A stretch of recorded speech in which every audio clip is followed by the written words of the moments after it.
नमस्ते दोस्तों, PR novel 2.0 में आपका स्वागत है। यहाँ आपको दिल छू लेने वाली रोमांस की कहानियाँ, रोंगटे खड़े कर देने वाली बदले की गाथाएं, डरावनी और रहस्यमयी डरावनी कहानियाँ और कल्पना से भरी पुनर्जन्म की अद्भुत कल्पनाएं सुनने को मिलेंगी। ये सभी कहानियाँ आपको एक ऐसी दूसरी दुनिया में ले जाएंगी जहाँ हर मोड़ पर रोमांच और भावनाएं आपका इंतजार कर रही हैं। अगर आप हमारी कहानियों के जादू में खो जाना चाहते हैं तो अभी इस चैनल को सब्सक्राइब करें और हमारी काल्पनिक दुनिया का हिस्सा बने। आर्या की नज़रें एकदम से कठोर हो जाती है। आर्या अपनी नज़रें आरिश से फेरती है। उसके बाद वह काकी की तरफ देखते हुए बोली, चलिए माँ लंच करते हैं। इतना कहकर आर्या पूरी तरह से नैना को इग्नोर करके उसके सामने से निकलते हुए काकी माँ के साथ जाकर टेबल पर बैठ जाती है। उसके बाद वह खुद ही काकी माँ की प्लेट में लंच सर्व करती हैं। उसके बाद दोनों ही अपना लंच करने लगते हैं। वही नैना जो गुस्से से अपनी घूरती हुई नज़रों से आर्या को ही देख रही थी, पर आर्या का इस तरह से उसे इग्नोर कर देना बिल्कुल भी पसंद नहीं आ रहा था, और खास करके आर्या का ये बिहेवियर। आर्या अपना लंच करती है और सारे प्लेट को उठाकर ले जाकर किचन में सिंक में डाल देते हैं। उसके बाद वह किचन से निकलकर सीधा अपने कमरे की तरफ बढ़ जाती है। अभी आर्या कमरे की तरफ जा ही रही थी, तभी नैना जो कि अपने कमरे की तरफ जा रही थी वह आर्या को देखकर अपने कदम रोक लेते हैं। आर्या जैसे ही नैना के सामने से गुजरने को होती है, नैना तुरंत ही उसका रास्ता रोक लेती है, जिसे देखकर आर्या की आंखें छोटी हो जाती हैं और वह अपने कदम को रोकते हुए नैना की तरफ अपने शांत नज़रों से देखने लगती है। वही नैना आर्या को ऊपर से नीचे तक देखते हुए व्यंग भरी मुस्कुराहट अपने चेहरे पर लिए बोली, तो फाइनली आज तुम्हें तुम्हारी औकात पता चल ही गई। मैं तो तुम्हें पहले ही कहा था कि जिसके सिंदूर और मंगलसूत्र पर तुम इतनी उछल रही हो, मैं तुमसे वही छीन लूंगी, और आज तो मैं इस तरह देखकर मेरे दिल को बहुत सुकून मिल रहा है। नैना की बात सुनकर आर्या के चेहरे पर भी व्यंग भरी मुस्कुराहट आ जाती है और वह इस तरह से शांत नज़रों से नैना की तरफ देखते हुए बहुत ही शालीनता से बोली, जिस सिंदूर और मंगलसूत्र की बात तुम कर रही हो वह तुमने छीनी नहीं है, मैंने तुम्हें भीख में दे दिया है। ओफ्स, मैंने तो तुम्हें दी भी नहीं है, तुम खुद ही इतने बड़े ख्वाब देख रही हो।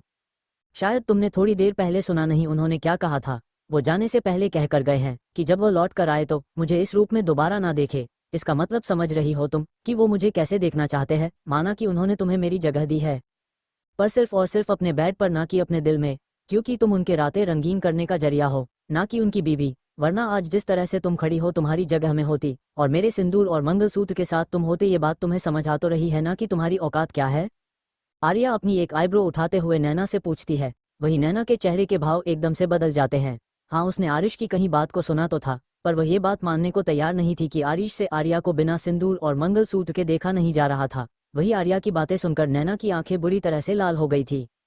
नैना गुस्से से आर्या की तरफ अपनी एक उंगली पॉइंट करते हुए अपने दांत पीसते हुए बोली, बहुत बड़ी गलतफहमी पाल रखी है तुमने, और जिस बात को लेकर तुम इतना उछल रही हो, तुम शायद भूल रही हो कि वही आदमी तुम्हारे होते हुए मुझे इस घर में लेकर आया है और उसने तुम्हारे ही कमरे से तुम्हें है धक्का मार कर निकाल दिया और उस कमरे में मुझे रखा है। तुम इस बात को समझ रही हो कि तुम्हारे उसके जिंदगी में क्या अहमियत है और मैं उसकी जिंदगी में क्या मायने रखती हूँ? तुम उनकी जिंदगी में दूसरी औरत के अलावा और कोई हैसियत नहीं रखती हो, और दूसरी औरत के लिए भारत के कानून में भी कोई जगह नहीं है। तो तुम्हें क्या लगता है इस घर में और आरिश के दिल में तुम्हारे लिए जगह होगी? और अगर तुम्हें ऐसा लगता है तो मुबारक हो तुम्हें तुम्हारे इस सोच के साथ तुम्हारी खुशी।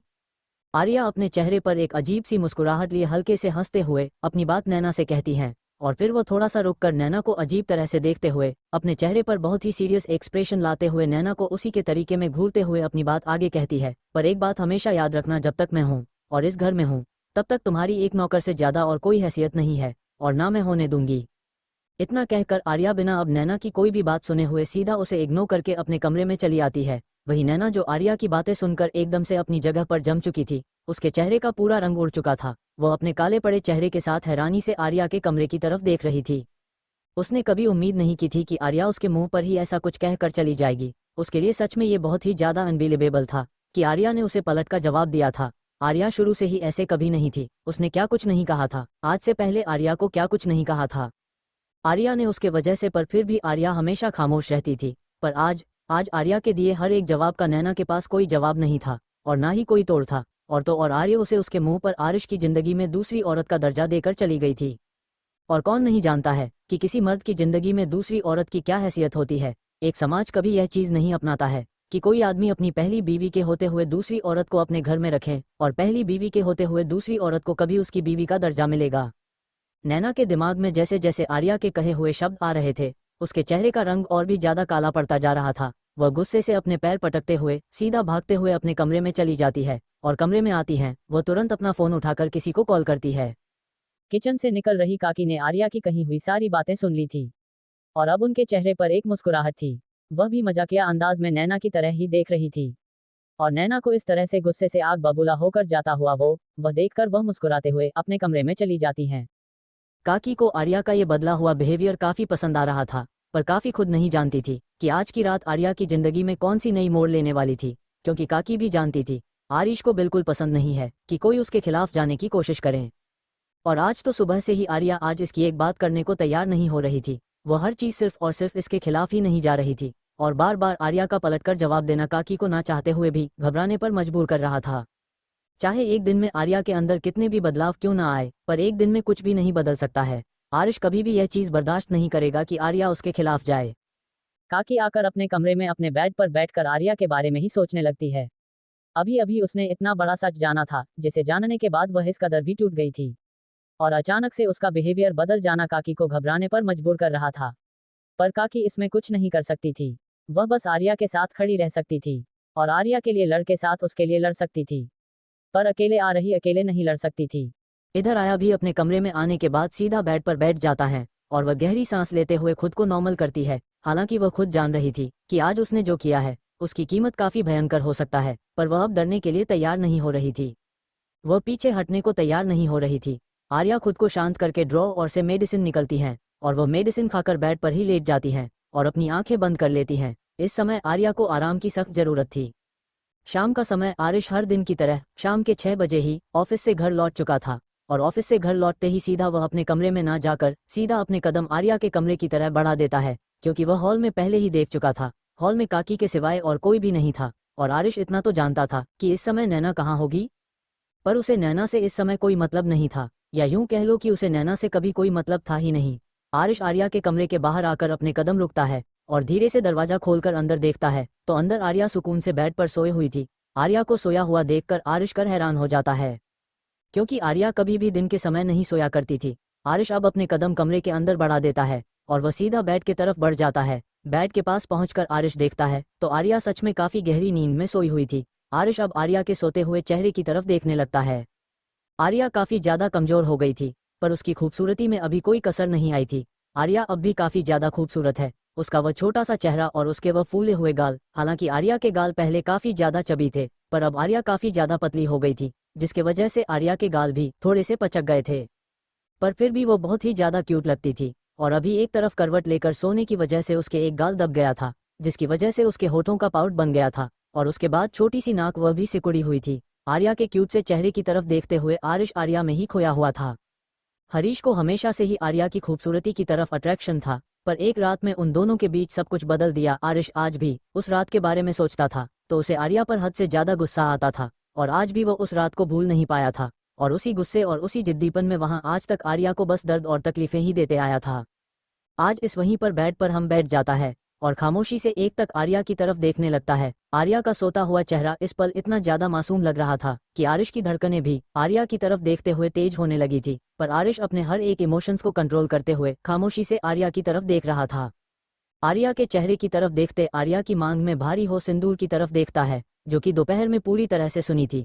आर्या के सूनी मांग को देखकर ना जाने क्यों पर आरिश को बहुत ही ज्यादा बेचैनी हो रही थी। भले ही उसने आर्या को धमका कर यह बात कही थी कि वह जब दोबारा लौट कर आए तो वह आर्या को उस हुलिये में नहीं देखना चाहता था, पर असल वजह तो कुछ और ही थी। वह अपनी बेचैनी को बस किसी भी तरह से काम करना चाहता था, और आर्या के गले में और मांग में सिंदूर ना देखकर उसे एक अजीब से बेचैनी हो रही थी। अब आरिश धीरे से अपना हाथ बढ़ाकर आर्या के सॉफ्ट से गालों को धीरे से टच करता है, और वह धीरे धीरे उसके गालों को सहलाने लगता है।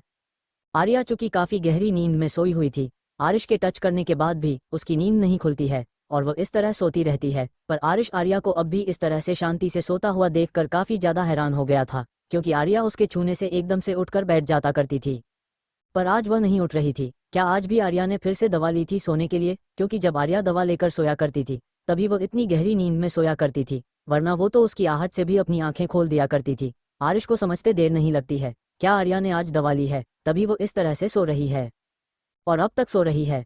आरिश कुछ नहीं कहती और वह खामोशी से उसकी तरह बैठे हुए उसके सॉफ्ट से गालों को सहलाता रहता है। काफी देर तक आरिश बिना कुछ बोले उसके तरफ देखता है। उसके बाद वह धीरे से झुककर आर्या के माथे पर किस करता है और आर्या के कमरे से बाहर निकल जाता है। आरिश के बाहर निकालने के तुरंत बाद ही आर्या अपनी आंखें खोल के दरवाजे की तरफ देखने लगती है। आर्या की आंखों में नमी थी और फिर वह तुरंत ही दूसरी तरफ करवट लेकर अपनी आंखें दोबारा से बंद कर लेती हैं। वह आरिश के लिए हर एक एहसास से अब दूर भागना चाहती थी। वह लौटकर आरिश के पास नहीं जाना चाहती थी। फिर चाहे आरिश का बर्ताव उसकी तरफ कितना ही सॉफ्ट और कितना ही नाजुक क्यों ना हो जाए, आरिश ने जो तकलीफ उसे आज तक दिए थे, उसके सामने आरिश का बिहेवियर अगर उसकी तरफ से बदलता भी है और अगर आरिश उसकी तरफ सॉफ्ट भी होता है, तब भी आर्या को ऐसा नहीं चाहिए था। उसे अब आरिश से दूरी चाहिए थी। इधर आने से आर्या के कमरे से निकलने के बाद सीधा अपने कमरे में आता है। कमरे में आकर देखता है तो कमरा पूरा तरह से खाली था। कमरे को खाली देखकर आरिश पूरी तरह से इग्नोर करते हुए सीधा वह बाथरूम के अंदर चला जाता है। वही नैना जो कि बालकनी के झूले पर बैठी किसी से फोन पर बातें कर रही थी, उस कमरे का दरवाजा खुलने की आवाज उसके कानों में पड़ जाती है और वह समझ जाती है कि इस समय कमरे में कौन आया होगा। नैना तुरंत ही कॉल डिस्कनेक्ट करके कमरे में आती है। तब तक आरिश बाथरूम में जा चुका था और आरिश को कमरे में ना देखकर नैना बेड पर ही जाकर बैठ जाती है और वह आरिश के आने का इंतजार करने लगती है। थोड़ी देर बाद आरिश कमरे से बाहर आता है तो उसकी नज़र सीधा बेड पर बैठी हुई नैना पर पड़ जाती है और नैना को बेड पर बैठा हुआ देखकर उसकी आंखें एकदम से गुस्से से भर जाती है और वह तुरंत ही जाता है और नैना के बाजू पकड़कर उसे झटके से खींचकर दूसरी तरफ झांकते हुए गुस्से से लगभग चिखाते हुए बोला, मैंने कितनी बार कहा है मेरी चीज़ों को हाथ मत लगाया करो। तुम्हें एक बार में मेरी बातें समझ में नहीं आ रही हैं। इस कमरे में वापस लेकर आया हूँ। इसका मतलब यह नहीं है कि तुम मेरी चीज़ों को हाथ लगाओगे और तुम भूल रही हो कि जिस जगह पर तुम बैठी हो वह जगह मेरी बीवी की है और मेरी बीवी बनने की कोशिश कभी मत करना। इतना कहकर आरिश गुस्से से दांत किटकिटाते हुए नैना की तरफ घूमते हुए सीधा चेंजिंग रूम में चला जाता है। वही नैना आरिश की इस हरकत पर एकदम हैरानी से अपना मुंह खोल आरिश की तरह भी देख रही थी। आरिश का बिहेवियर दिन पर दिन उसकी तरफ एकदम रुखा होता जा रहा था। उसे समझ में नहीं आ रहा था कि आरिश ऐसा बिहेव क्यों कर रहा है, पर उसे आरिश का ये बिहेवियर बिल्कुल पसंद नहीं आ रहा था। उसकी आंखों में अब धीरे धीरे नमी के साथ गुस्सा भी उतरने लगता है और वह गुस्से से अपने पैर पटकते हुए बेड के पास जाती है और एकदम से बेड के चादर को पकड़कर खींच देता है, जिससे पूरा बेड एकदम से फैला हुआ नीचे फर्श पर जा गिरता है। पूरे बेड को बिगड़ने के बाद नैना वही जाकर सोफे पर बैठ जाती हैं और अपने गुस्से और आंसू भरी आंखों से बेड की तरफ घूमने लगती हैं। वही आरिश थोड़ी देर बाद चेंजिंग रूम से बाहर आता है और सामने का नज़ारा देखते हैं उसकी आंखों में जैसे खून उतर आता है। वह अपनी नज़रें घुमा कर सोफे पर बैठी नैना की तरफ देखता है और वह एकदम से अपने कदम नैना की तरफ बढ़ा देता है। नैना जो कि अब तक बेड की तरफ घूर रही थी, वह आरिश के कदमों की आहट को महसूस करके तुरंत ही अपना सिर ऊपर उठाकर आरिश की तरफ देखती हैं और आरिश को अपनी तरफ आता हुआ देखकर और आरिश के चेहरे के एक्सप्रेशन देखकर एक पल को नैना एकदम से सहम जाती है और वह अपनी धड़कते दिल के साथ अपने थूक गटकते हुए आरिश की तरफ देखने लगती है, पर वह अपने चेहरे पर उस डर को आने नहीं देती है। वही आरिश नैना के पास पहुंचता है और वह नैना की तरफ देखते हुए एकदम से अपना हाथ बढ़ाता है और वह सीधा नैना के बालों को पकड़ता है और उसके बालों को पकड़े हुए ही वह उसे सोफे से उठता है और उसके चेहरे को एकदम अपने चेहरे के करीब लाते हुए उसकी आंखों में गुस्से से खौलते हुए बोला, तुमसे बेहतर मुझे और कोई नहीं जानता है नैना त्रिपाठी, और इतने अच्छे से जानने के बाद भी बार बार मुझे प्रोवोक करना, मतलब तुम काफ़ी ज़्यादा डेयरिंग हो गई हो। असलियत में डेयरिंग तो तुम उसी रात हो गई थी जिस रात तुम किसी और के बिस्तर पर गई थी। इतना कहकर अपने चेहरे पर तिरछी सी स्माइल लिए नैना की तरफ देखता है और वह नैना को खुद से दूर झटक देता है। नैना जो आरिश से अपने बालों को छुड़ाने की कोशिश कर रही थी, उसे समय अपने सिर में काफ़ी ज़्यादा दर्द महसूस हो रहा था क्योंकि आरिश की पकड़ सच में उसके बालों पर काफ़ी ज़्यादा कैसे हुई थी और आरिश सबके इस तरह झटक देने की वजह से नैना खुद को संभाल नहीं पाती है और वह जाकर सीधा फर्श पर गिरती है। फर्श पर गिरते ही उसकी एक चीज़ निकल जाती है। वही आरिश कॉफ़ी टेबल से टिश्यू उठाता है और अपने हाथों को साफ करने लगता है। आरिश की क्या हरकत नैना के दिल की आग को और भी ज़्यादा भड़का जाते हैं। आरिश हमेशा से ऐसे ही करता था। वह आर्या के सामने भले ही उसे कितना भी क्यों ना चिपका ले, पर कमरे में आने के बाद इस तरह से नैना को खुद से दूर फेंक देता था जैसे पता नहीं नैना कितनी गंदी चीज हो, और वह हमेशा ही नैना को छूने के बाद अपने हाथों को इसी तरह से रगड़ रगड़ के साफ किया करता था। और अगर वह नैनो को अपने गले से लगता था तो वह कमरे में आकर बिना शावल लिए बेड पर नहीं जाता था।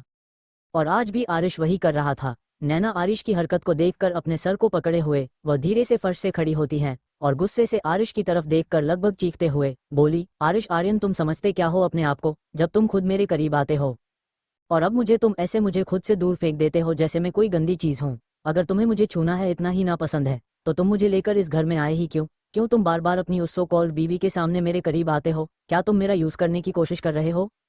नैना की इतनी तेज आवाज सुनकर आरिश एकदम से अपना चेहरा दूसरी तरफ घूम लेता है। उसके चेहरे के एक्सप्रेशन बहुत ही अजीब हो जाते हैं। उसके एक्सप्रेशन को देखकर ऐसा लग रहा था जैसे पता नहीं उसने क्या सुन लिया हो। उसके दोनों ही आईब्रोज इस समय आपस में सिकुड़ी हुई थी और उसके होठ भी अजीब शेप में आ गए थे। वही नैना जैसे ही शांत होती है, आरिश अपने चेहरे को हल्के से टर्न करके नैना की तरफ देखता है और उसके चेहरे पर एक व्यंग भारी हंसी आ जाती है, जैसे वह नैना का मजाक उड़ा रहा हो।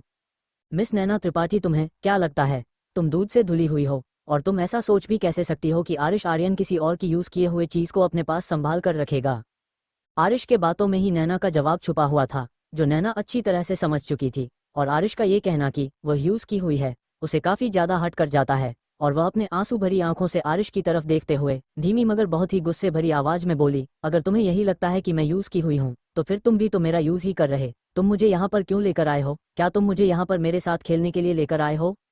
नैना का बार बार यह कहना कि आरिश उसे यहाँ पर सिर्फ उसके साथ खेलने के लिए लेकर आया है, अब आरिश के चेहरे पर एकदम से बड़े मुस्कुराहट आ जाती है, और वह जोर जोर से हंसते हुए नैना की तरफ देखता है, जैसे वह नैना का मजाक उड़ा रहा हो। वही नैना भी आरिश को अचानक से हंसता हुआ देखकर काफी ज्यादा हैरान थी। पर आरिश एकदम से हंसना छोड़कर नैना से दूर होते हुए उसकी तरफ ऊपर से नीचे तक देखते हुए बहुत ही शांत आवाज में बोला, तो तुम्हें ऐसा लगता है कि मैं तुम्हारे साथ खेलने के लिए तुम्हें यहाँ लेकर आया हूँ? सीरियसली तुम्हें लगता है आरिश आर्यन का टेस्ट इतना बेकार होगा कि जिसके साथ पहले ही कोई खेल चुका हो आरिश आर्यन उसे टच भी करने की सोचेगा? असलियत तुम भी जानती हो और मैं भी बहुत अच्छी तरह से जानता हूँ, और मैं तुम्हें जबरदस्ती यहाँ लेकर नहीं आया हूँ, तुम्हें इसकी कीमत लगाकर यहाँ लेकर आया हूँ। और यह सब जो तुम ड्रामा कर रही हो ना, इन सब की तुम्हें कीमत मिल रही है जो तुमने खुद लगाई है, इसलिए मेरे सामने तो ये कहने की हिम्मत भी मत करना कि मैं तुम्हें यूज कर रहा हूँ। आरिश के एक एक बात नैना के दिल को चुभ रही थी, पर कहीं ना कहीं नैना ये बात जानती थी कि आरिश सच बोल रहा है, पर नैना ये बात मानने को तैयार नहीं थी। नैना को अगर आरिश यहाँ पर लेकर आया है तो आरिश नैना के हर एक चीज, यहाँ तक कि हर एक रिएक्शन और हर एक प्रोसेस की कीमत चुका रहा है। और ऐसा नहीं है, क्या आरिश को तो उसके पास गया था, बल्कि वह खुद ही उसके पास आई थी, और उसने खुद ही आरिश के सामने खुद को सौंप था, उसने खुद ही आरिश के आगे अपनी कीमत लगाई थी। आरिश अब नैना की तरफ देखकर कुछ नहीं कहता है, आरिश अपनी हर बात कहकर सीधा अपने कमरे से बाहर चला जाता है। और इसके कमरे के बाहर जाने के कुछ देर बाद ही काकी कमरे के अंदर आती है। काकी को कमरे में देखकर नैना तुरंत अपने हुलिये को ठीक करने के लिए सीधा बाथरूम के अंदर भाग जाती है। वही काकी जो अभी अभी कमरे में आई थी, उनकी नज़र सबसे पहले नैना के ऊपर ही गई थी, और नैना की हालत को देखते हुए वह पूरी तरह से नैना को इग्नोर करके सीधा बेड को सही करने लगती है, क्योंकि आरिश ने नीचे जाते हैं काकी को सीधा अपने कमरे में अपने बेड को सही करने के लिए ही भेजा था। साथ ही आरिश ने काकी से साफ साफ कहा था कि बेड की हर एक चीज को बदल देनी है, बेड पर पहले ही कोई भी चीज नहीं होनी चाहिए। जिसे याद कर काकी कमरे के अंदर आने के तुरंत बाद ही सारे सामान को समेट कर एक साइड रखती है। उसके बाद कबर्ड से नए बेडशीट और नए पिल्लों को निकाल कर बेड कर रखती है। उसके बाद वह कमरे से बाहर चली जाती हैं। काकी कमरे से बाहर आकर देखती हैं तो आरिश इस समय हॉल में सोफे पर बैठा हुआ है, और उसकी गोद में लैपटॉप रखा हुआ था जिसमें वह काम कर रहा था। आरिश को काम में बिजी देखकर काकी कुछ नहीं कहती है, और वो सीधा किचन में चली जाती है। थोड़ी देर बाद काकी एक कप कॉफी लेकर और इसके पास आती हैं, और वह उस कॉफी के कप को वहीं पर कॉफी टेबल पर रख देती हैं। उसके बाद वो वहां से चली जाती हैं। आरिश एक नज़र जाती हुई काकी की तरफ देखता है, उसके बाद वो वापस से अपने काम में लग जाता है। थोड़ी देर बाद आरिश के कानों में पायल की छनकने की आवाज़ पड़ती है। उस आवाज़ को सुनते ही आरिश तुरंत पलट कर देखता है तो आर्या अपने कमरे से बाहर आ रही थी। आर्या ने आज पायल पहना है, ये सोचकर आरिश काफ़ी ज़्यादा हैरान हो जाता है। आरिश को उन घुंघरू की आवाज़ बिल्कुल पसंद नहीं थी, जिसकी वजह से उसने पहले ही दिन आर्या को साफ साफ वार्निंग दे रखी थी कि वह पायल कभी भी नहीं पहन सकती हैं, पर आज आर्या ने पायल पहना था, जिससे आरिश अपनी आंखें छोटी करके कमरे से बाहर आ रही आर्या की तरफ देख रहा था। ये लड़की सच में आजकल कुछ ज़्यादा ही डेयरिंग होती जा रही थी। वह हर एक वो काम कर रही थी जिससे आरिश परेशान हो। आर्या कमरे से बाहर आती हैं और वो सीधा चलते हुए किचन की तरफ चली जाती हैं। वह पूरी तरह से आर्या को अनदेखा करते हुए वहीं से चली गई है। वही आरिश जो सोफे पर ही बैठा हुआ था, उसकी नज़रें अभी आर्या के ऊपर ही टिकी हुई थी। आर्या ने अपनी साड़ी को पूरी तरह से पिनअप करके रखा हुआ था। जैसे ही आर्या जब उसके सामने से गुजर रही थी तो आर्या की खुली पतली कमर आरिश की नज़रों के सामने थी। आर्या की तरफ देखते हुए अजीब सा महसूस कर रहा था, पर आर्या के इस तरह से उसे अनदेखा कर देने पर उसकी आंखें छोटी हो जाती हैं, और अब वो किचन की तरफ घूर कर देखने लगता है। कुछ देर बाद काकी और आर्या दोनों ही किचन में काम कर रही थी, तभी किचन के दरवाजे पर किसी के कदमों की आहट महसूस होते हैं, जिसे महसूस करके काकी और आर्या दोनों ही अपना सर घुमा कर किचन के दरवाजे की तरफ देखती है तो वहां पर आरिश खड़ा था। आरिश को खड़ा देखकर काकी हैरान हो जाती हैं। उसके बाद वो बहुत ही शांति से आरिश की तरफ देखती हैं, फिर बोली, आरिश बाबा, आप यहाँ, क्या आपको कुछ चाहिए? काकी के किए गए सवाल पर आरिश एकदम से काकी की तरफ देखती है, फिर वो अपने सिर को ना में हिला देता है, और फिर अपने गहरी नज़रों को आर्या के ऊपर देखते हुए बोला, तुम इधर आओ। आरिश के इस तरह बुलाने पर आर्या पहले आरिश की तरफ खामोशी से देखती हैं, उसके बाद फिर वह बिना किसी सवाल के और बिना रिएक्शन दिए चुपचाप शांति से आरिश की तरफ अपने कदम बढ़ा देती हैं। आर्या जैसे जैसे अपने कदम आगे आरिश की तरह बढ़ा रही थी, उसके पैर में पहने हुए पायल एक आवाज़ के साथ आरिश के कानों में गूंज रही थी। आर्या के पायलों की आवाज़ सच में आरिश को काफ़ी ज़्यादा इरिटेट कर रहे थे। आरिश आर्या की तरफ गुस्से से घूर कर देखता है और वह तुरंत आगे बढ़कर आर्या को सीधा उसके कमर से पकड़ते हुए अपने गोद में उठा लेता है। आर्या आरिश के ऐसा करने से एकदम से हड़बड़ाते हुए अपनी पकड़ आरिश के शर्ट पर कर देती है। आरिश आर्या के चेहरे पर डर देखकर एक डेविल स्माइल आर्या तरह पास कर देता है और वह बिना एक भी पल रुके तेज कदमों से किचन से बाहर चला जाता है। वही काकी, जो कि आज इसके हरकत को देख चुकी थी, वो बस गहरी सांस छोड़कर अपने कामों को करती रहती है। इधर आरिश आर्या को लेकर आर्या के ही कमरे में आता है और बिना एक भी पल गंवाए आर्या को सीधा बेड पर फेंकता है और इसके हरकत की वजह से आर्या एकदम से चीख पड़ती है और वह तुरंत उठकर बेड पर बैठ जाती है और घुरकर आरिश की तरफ देखने लगती है।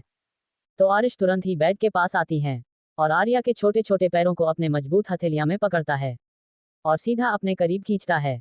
आर्या फिर से फिसलते हुए वापस से बेड पर गिरती है और आरिश अब आर्या के पैरों को पकड़े हुए ही उसके ऊपर झुकने लगता है। लेकिन आर्या आरिश की पकड़ अपने पैरों को छुड़ाने के लिए अपने पैरों को मूव करने लगती है, क्योंकि वो समझ गई थी कि आरिश क्या करने वाला है। वही आरिश आर्या के हरकत पर अपनी आंखें छोटी करके आर्या की तरफ देखता है। उसके बाद वह हल्के से झुककर आर्या के दोनों हाथों को पकड़कर उसके सिर के ऊपर दबाता है और दूसरे हाथ से उसके पैरों को छोड़कर उसके चेहरे को अपनी तरफ करता है और उसकी आंखों में गहराई से देखते हुए बोला, ये सारी चीज करना बंद करो। तुम अच्छी तरह से जानती हो मुझे पायलों की आवाज बिल्कुल पसंद है, फिर भी तुमने इसे क्यों पहना है? क्या मैंने तुमसे ये नहीं कहा था कि तुम कभी भी पायल को हाथ नहीं लगाओगी? आपको नहीं पसंद है तो यह आपकी गलती है। मुझे पसंद है और मैं अपनी पसंद की कुछ भी पहनूं, मेरी मर्जी। आपको उससे क्या है? अगर आपको इतना ही ज्यादा इरिटेटिंग लग रहा है तो मेरे आसपास रहना बंद कीजिए। इतना कहकर आर्या अपने दोनों हाथों को आरिश के सीने पर रखकर आरिश को खुद से दूर धक्का देने लगती है। पर अब आरिश आंखें छोटी हो चुकी थी। अब वह घूर घूर कर लगातार आर्या की तरफ देखते हुए बोला, बहुत बोलने लगी हो तुम वाइफी। इतना बोलते ही वह आरिश आर्या के चेहरे के करीब आता है और वह तुरंत ही आर्या के होठों को अपने होठों पर प्रेस कर देता है। ओह। आर्या एकदम से आंख बड़ी बड़ी किए और इसको खुद से दूर करने की कोशिश करने लगती है। साथ ही उसके मुंह से आवाज से भी निकल रही थी जो कि उसके गले में ही अटक कर रह जा रही थी। आर्या अब अपने हाथ पैर को बेड पर पटकने लगती है और खुद को आरिश से छुड़ाने की कोशिश करने लगती है, पर आर्या की हर एक कोशिश नाकाम हो रही थी। वह जितना ज्यादा आरिश से खुद को छुड़ाने की कोशिश कर रही थी, आरिश की पकड़ आर्या के ऊपर उतने ही ज्यादा कसते जा रहे थे और अब आर्या की आंखों में गुस्सा भरने लगता है। वह एकदम से आरिश के होठों पर अपने दांत गड़ा देती हैं और इसी के साथ आरिश एकदम से आर्या के होठों को छोड़कर आर्या से दूर हो जाता है और अपने गुस्से भरी नजरों से आर्या की तरफ देखने लगती है। आर्या के काटने की वजह से आरिश के होठों से खून आने लगा था और कुछ खून आर्या के भी होठों पर लग गया था, जिसका एहसास आर्या को हो रहा था, पर फिर भी वह अपने खुन्नस भरी नजरों से आरिश की तरफ से देख रही थी। आरिश अपने अंगूठे से धीरे से अपने होठों को साफ करके देखता है तो उसके होठों का खून उसके अंगूठे में लग जाता है, जिसे देखकर आरिश आर्या की तरफ देखता है। उसके बाद वह आर्या के हाथों को छोड़कर अपनी शर्ट के बटन खोलने शुरू कर देता है और उसके इस हरकत को देखकर आर्या दांत किटकिटाती रह जाती है और उसकी तरफ घूरती हुई नजरों से देखते हुए वह बोली, देखिए मेरे करीब आने की कोशिश में मत कीजिएगा और अगर आज आपने अपनी मनमानी करने की कोशिश की तो मुझसे बुरा कोई नहीं होगा और आप इस गलती के लिए हमेशा पछताएंगे। आर्या आरिश को डराने की कोशिश करती है और वो बेड से उठकर भागने की कोशिश करती है। आर्या ये बात कहती है पर आर्या वहां से एक भी कदम भाग पाती। आरिश तुरंत ही अपने एक हाथ को बढ़ाकर आर्या की कमर को दबोचता है और वह वापस से उसे खींच कर लाकर बेड पर छोड़ देता है। आर्या वापस से बेड पर गिरती है, पर अगले ही पल वो आरिश की तरफ देखते हुए खुद ही बेड पर खड़ी होती हैं और अपनी साड़ी का पल्लू अपने कंधे से हटाते हुए आरिश की तरफ देखते हुए बोली, यही मर्जी है ना आपकी, तो लीजिए और कर लीजिए जो आपको करना है। वैसे भी मेरे रोकने से कौन सा आप रोक ही जाएंगे। इतना कहकर आर्या खुद ही अपनी साड़ी को अपने बदन से अलग करके बेड से नीचे फेंक देती है, पर आर्या के इस हरकत से अब आरिश के हाथ रुक चुके थे। आरिश, जो कि हम अपनी बेल्ट खोल रहा था, वह आर्या को इस तरह से कहकर अपने कपड़े खोज अपने बदन से हटता हुआ देखकर एकदम से अपने जगह पर जम सा जाता है। आज से पहले आर्या ने ऐसा कभी नहीं कहा था। वह हमेशा ही आरिश से दूर होने की कोशिश किया करती थी। आरिश को अब समझ नहीं आ रहा था वह करे तो करे क्या। आरिश अब गहरी सांस लेता है और बेड पर बैठती है। वह आर्या को भी खींचकर बेड पर बिठाती है। फिर वह उसकी तरफ उसकी आंखों में देखते हुए बोला, क्यों बार बार तुम मुझे गुस्सा दिलाती रहती हो? मैंने तुमसे कितनी बार कहा है वह काम मत किया करो जो मुझे पसंद नहीं है। क्यों बार बार तुम वही काम करती हो और यह क्या बेहुदा हरकत है? आरिश आर्या को ऊपर से नीचे तक घूरते हुए उसे देख रहा था। वही आरिश के इस बात पर घूर कर देख रहा था। वही आर्या आरिश की तरफ देखते हुए बोली, ये बेहुदा हरकत है और आप जो कर रहे थे वह क्या था? क्या वो बहुत अच्छी हरकतें हैं और इसमें बेहुदा है क्या है? मैं नहीं उतारती तो कुछ वक्त आप उतार देते, करते तो आप अपनी मन की ना। फिर आपको ये पसंद क्यों नहीं आ रहा है? आरिश आर्या की तरफ अपनी गहरी नजरों से देख रहा था। वह एकदम से आर्या को खींचकर अब बेड पर लेटाता है और उसके बाद उसके ऊपर झुकते हुए अपनी गहरी नज़रों से उसकी नीली आंखों में झांकते हुए बोला, you know very well wifey कि मुझे इस आइडिया से कोई इशू नहीं है, और अगर तुम यह आइडिया अपनाना ही चाहती हो तो मुझे इसमें भी कोई इशू नहीं है, तो क्या कहती हो शुरू किया जाए। इतना कहकर आरिश अपने एक आंख दबा देता है। वही उसके हाथ अब आर्या के कमर तक का फासला तय कर चुकी थी और अब उसके हाथ इधर उधर घूम रहे थे। आर्या जो कि अपनी नज़रें आरिश पर ही टिकाए हुए थी। आरिश का मस्कुलर चेस्ट आर्या की आंखों के सामने थी और उसके बाद मुस्कुलर और टोन बॉडी और उसके ऊपर 8 पैक्स एब्स जो कि उबर कर देख रहे थे। उसके एब्स की तरफ देखते हुए आर्या की आंखों में एक अजीब से इमोशंस नजर आने लगे थे। एक वक्त था जब आर्या आरिश की इसी बॉडी और इसी हॉट लुक पर मारा करती थी, और आज ही एक वक्त है जब आरिश उसके सामने है फिर भी आर्या आरिश को खुद से दूर करने में लगी हुई थी। आर्या के मन में जब जब वो ख्याल आते थे, आर्या हमेशा खुद को लाचार और भी बेबस महसूस करती थी। उसे समझ में नहीं आता था क्यों, आखिर ऐसा क्या है जो उसे आरिश की तरफ खींचता जाता था। वह आज भी नहीं समझ पाती थी कि इतने दर्द और तकलीफों के बाद भी वह आरिश के साथ रहने को तैयार कैसे हो जाती थी। वह समझ नहीं पाती थी कि वह क्यों हर बार अपनी तकलीफों को भुला देती थी। आर्या आरिश के आगे क्यों खुद को भूलकर हर बार खुद को आरिश के सामने सरेंडर कर देती थी। तेरे दिए हर दर्द के आगे, तेरे दिए हर तकलीफों के आगे, तेरे दिए हर जख्मों के आगे, तेरे दिए बेइंतहा नफरतों के आगे खुद ही को खुद से हारी मैं। बायफरहीन आर्या अभी अपने ख्यालों में गम ही दे के अचानक से सिहरते हुए अपने होश में आती हैं। हरीश के हाथों को अपने बदन पर इधर उधर घूमता महसूस कर आर्या अपनी आंखें कसकर बंद कर लेती हैं और वह आरिश के तरफ से अपने चेहरा दूसरी तरफ मोड़ते हुए बोली, यह आप बिल्कुल भी सही नहीं कर रहे हैं, कम से कम आप अपनी दूसरी बीवी के साथ तो लॉयल रहिए। आरिश आर्या की बात सुनकर अब धीरे से हंसाता है और आर्या के चेहरे के और भी करीब जाकर आर्या के कानों के पास अपने गर्म सांस छोड़ते हुए बहुत ही धीमे से अपने सरगोशी भरी आवाज में बोला, मैं क्या कर रहा हूँ, मैं बस यही जानता हूँ, सही है या गलत मुझे ये जानना भी नहीं है, और एक बीवी होने के नाते तुम्हारा पहला फर्ज होता है कि तुम अपने पति के हर एक इच्छा को अपने ऊपर मानो, राइट वाइफी। पति और पत्नी के क्या फर्ज होते हैं यह आप हमें ना ही बताएं तो अच्छा है, क्योंकि आप भी जानते हैं और मैं भी जानती हूँ कि किसने कितने फर्ज निभाए हैं। आर्या अपने चेहरे को बिना आरिश की तरफ घुमाए हुए ही कहती हैं। वही आरिश आर्या के हर एक सवाल का जवाब पाकर मुस्कुराते हुए उसकी तरफ देखता है। उसके बाद आरिश अपने होठों को आर्या के कान के पास रख देता है और इसके होठों को महसूस करते ही आर्या की पूरी बॉडी में एक सनसनी से फैल जाती है। आर्या एकदम से अपनी बॉडी को टाइट कर लेती है और आरिश आर्या की बॉडी के रिएक्शन को बखूबी महसूस कर लेता है और वह इस रिएक्शन को महसूस कर हल्के से मुस्कुरा देता है, क्योंकि आर्या ने अपनी साड़ी खुद ही पहले ही उतार दी थी, जिसकी वजह से अभी वह सिर्फ ब्लाउज और पेटीकोट में बेड पर लेटी हुई थी। वही आरिश के हाथ उसके बदन पर थिरक रहे थे, जिसे महसूस करते हुए आर्या अपनी भारी होती सांसों को कंट्रोल करने की कोशिश कर रही थी। आरिश आर्या की बढ़ती हुई सांसों को महसूस कर पा रहा था। आरिश चाहे कितने भी गुस्से में क्यों ना हो, उसके हर एक टच की रिएक्शन आर्या बॉडी जरूर देती है, फिर चाहे आरिश उसके साथ सब कुछ एग्रेसिव होकर करें या फिर नॉर्मली करें, आर्या की बॉडी रिएक्ट करती थी। आरिश अपने तपते होठों को आर्या के कान के पास से धीरे धीरे सरकाते हुए उसके गले पर आ जाता है और उसके सॉफ्ट से होंठ आर्या के नाजुक से गले पर घूम रहे थे। जैसे जैसे आरिश के होंठ आर्या के गले का फासला तय कर रही थी, आर्या की बेचैनी बढ़ाती ही जा रही थी। वह आरिश को खुद से दूर करना चाहती थी, पर आरिश ने उसके दोनों हाथों को अपने काबू में कर लिया था, जिसकी वजह से आर्या चाहकर भी आरिश को खुद से दूर नहीं कर पा रही थी। आरिश आर्या के गले पर अब अपने निशान छोड़ते हुए अपनी पकड़ आर्या के कमर पर कसते जा रहा था, जिसे ना चाहते हुए भी एक हल्की सिसक आर्या के होठों से निकल ही जाती है, जिसे सुनकर आरिश एक पल को थाम सा जाता है, पर अगले ही पल अपने चेहरे पर एक बड़ी से मुस्कुराहट लिए आर्या के चेहरे की तरफ देखता है, जो अपने होठों को अपने दांतों तले दबाए हुए अपने आवाज को बाहर आने से रोकने की कोशिश कर रही थी। पर आरिश जानता था और यह बात आर्या भी अच्छी तरह से जानती थी कि वह अपनी आवाज को रोक नहीं पाएगी, और कब तक ही आर्या रोक पाएंगी। आरिश की टच इतनी ज्यादा से सिडिक्टिव और सेंशुअल थी कि आर्या चाहकर भी अपनी बॉडी में हो रहे हैं चेंज को रोक नहीं पा रही थी, और ना ही उस चेंजेस की वजह से उसके मुंह से जो आवाज से निकल रही आवाजों को वह उसे कंट्रोल नहीं कर पा रही थी। आज आरिश आर्या के साथ पता नहीं क्यों ऐसा आर्या को महसूस हो रहा था ऐसा, पर जो भी था आज आरिश काफी ज्यादा जेंटल था। उसके हाथ पर काफी ज्यादा जेटली उसके बॉडी पर मूव कर रहे थे। आरिश आर्या के गले से फिसलते हुए उसके कंधों तक आ गया था। वह अपने हाथ को धीरे से आर्या के कंधे पर रखकर उसके कपड़े को हल्के से उसके कंधे से नीचे करता है और अपने तपते हुए होठों को आर्या के कंधे पर रख देता है और वहां भी अपने निशान छोड़ने लगता है। आर्या कसमसाते हुए आरिश के होठों को अपने कंधे पर महसूस कर रही थी, पर वह कुछ भी नहीं कह रही थी और अब तो वो आरिश को रोकना भी छोड़ चुकी थी। वह बस खुद को तैयार कर रही थी आज फिर से एक बार उस दर्द में जीने के लिए। तभी आरिश अचानक से आर्या के कंधे से अपने चेहरे को दूर करता है और वह आर्या की तरफ देखने लगता है। आर्या जो कि आरिश से मुंह फेरी दूसरी तरफ देख रही थी। आरिश अपने हाथ को बढ़ाकर आर्या चेहरे को अपनी तरफ घूमता है और आर्या के चेहरे की तरफ बहुत ही गौर से देखने लगता है। आर्या की आंखें बंद थी, वह अपनी आंखें खोलने पर तैयार नहीं हो रही थी। आरिश आर्या की बंद आंखों की तरफ देखा तो कुछ पल रुक सा जाता है और वह आर्या के छोटे से चेहरे की तरफ देखने लगता है।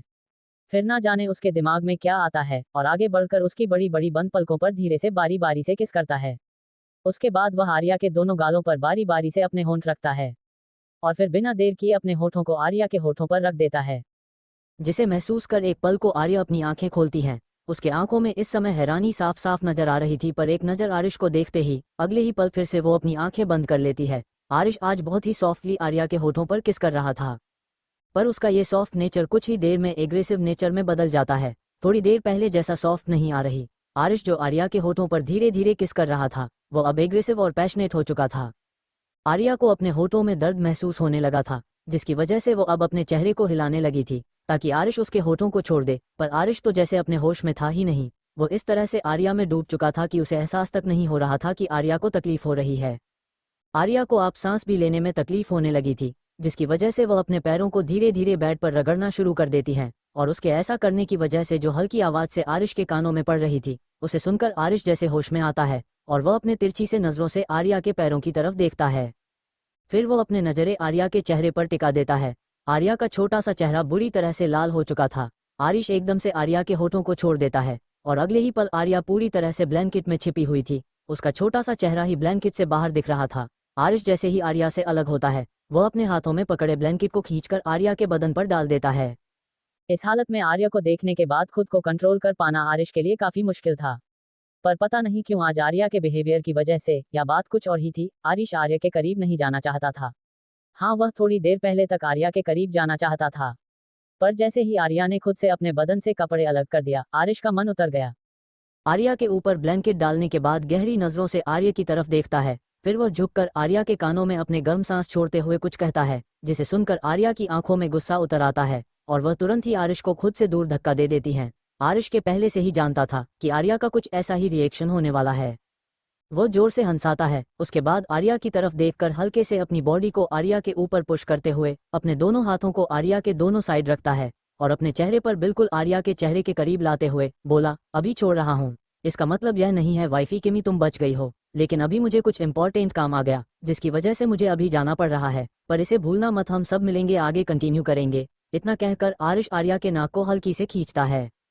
आरिश ब्लैंकेट से ढकी आर्या की तरफ देख रहा था, वही आर्या खुद ही आरिश के इस हरकत से हैरान थी। आरिश जो कि उसके साथ फिजिकल होने की जगह उसके ऊपर ब्लैंकेट डाल रहा था, ये सच में काफी ज्यादा शॉकिंग था। आरिश जो कि उसके साथ जहां फिजिकल होता था उसे वही उस हालत में छोड़ दिया करता था। उसे बिल्कुल भी परवाह नहीं होता था कि कौन आएगा और कौन जाएगा, कौन उसे उस हालत में दिखेगा, लेकिन आज वह इस कमरे में उसे ब्लैंकेट से ढक रहा था। आर्या कुछ भी समझ नहीं पा रही थी, उसकी आंखों में हैरानी, कंफ्यूजन सब भरे हुए थे, जिसे आरिश महसूस कर पा रहा था, पर वह कुछ बोलता उससे पहले ही आरिश अपनी फोन को वाइब्रेट होता महसूस करता है।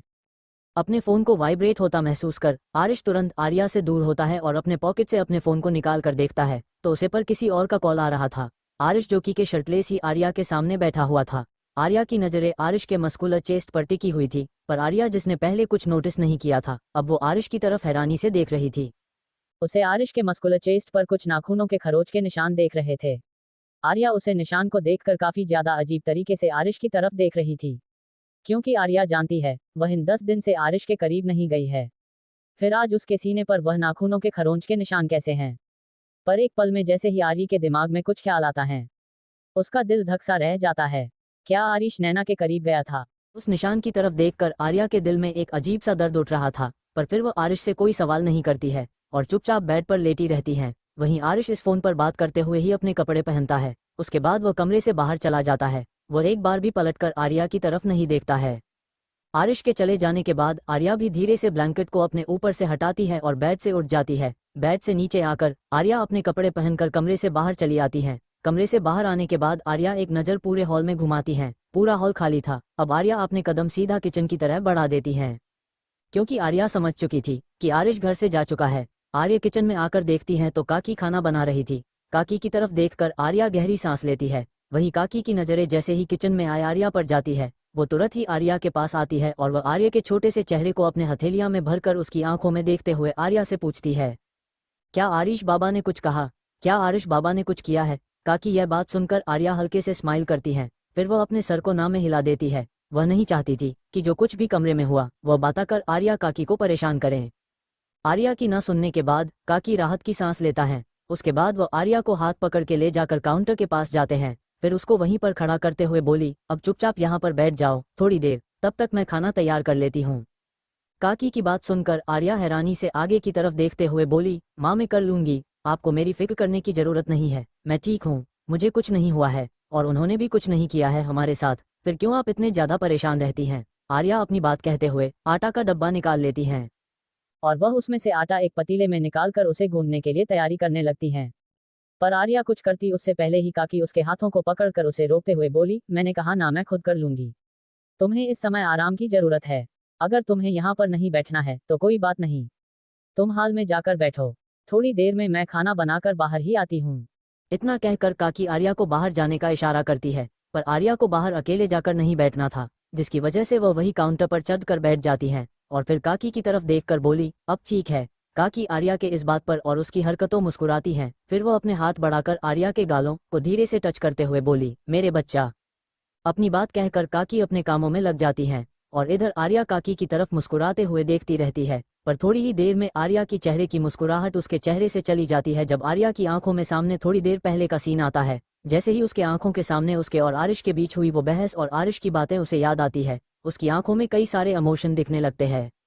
आरिश का आज जो बिहेवियर था वो बहुत अलग था और उसके आंखों में एक अलग एहसास आर्या देख पा रही थी। पर आरिश के हर जज्बात अब आर्या के लिए रेत की तरह हो गई थी। आर्या अगर उसे पकड़ना भी चाहते तो वह खुद ही उसके हाथों से फिसल कर गिर जाते। अब उन एहसासों और उन जज्बातों का आर्या की जिंदगी में कोई कीमत नहीं रह गई थी।